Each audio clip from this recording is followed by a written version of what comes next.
चला मित्रांनो, आज पाहूया की मी सपोर्ट आणि रेजिस्टन्स कसा मार्क करतो. जोपर्यंत हे स्टेप्स कम्प्लीट होत नाही, माझ्यासाठी हे सपोर्ट व्हॅलिड सपोर्ट नसतं आणि व्हॅलिड रेजिस्टन्स पण नसतं. पहिला स्टेप आहे की मार्केटमध्ये जेव्हा रिसेंट हायचा ब्रेकआउट येतो तेव्हा जे फर्स्ट कॅन्डल आहे ते माझ्यासाठी एक सपोर्ट लेवल असते. हे बघा, तुम्ही बघू शकता मी असा मार्क करतो एक सपोर्ट लेवल. मग मार्केटने अपसाइड मोमेंटम दिलं, त्याच्यानंतर जोपर्यंत रिसेंट लो ब्रेक होत नाही तोपर्यंत माझ्यासाठी ते रेजिस्टन्स होत नाही.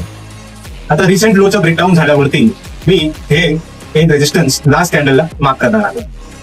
तर तुम्ही पाहू शकता हे आपला एक सपोर्ट बनला आणि हे एक आपला रेजिस्टन्स बनला. बेसिक लॉजिक ह्याच्या मागचं काय आहे, जेव्हा रिसेंट हायचा ब्रेकआउट होतो एक न्यू बायर्स आणि लिक्विडिटी मार्केटमध्ये येते आणि रिसेंट लोचं जेव्हा ब्रेकडाऊन येतो तेव्हा मार्केटमध्ये परत एकदा लिक्विडिटी येते. तर तुम्ही इथं पाहू शकता जेव्हा मार्केटने इथं ब्रेकआउट दिलं, तुम्ही जर का इथं वरती एंट्री केली आणि जे स्टॉप लॉस आहे तुमचं खाली ठेवलं, तुम्ही एक मस्त मोमेंटम तुम्ही इथं बुक केलं असतं. चला आता एक दुसरा एक्झाम्पल पाहूया.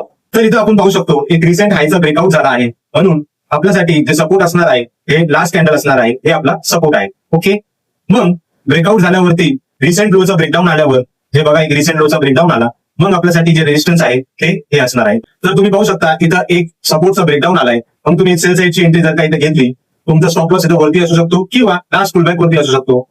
आता पाहूया हे ट्रेड कसं गेलं.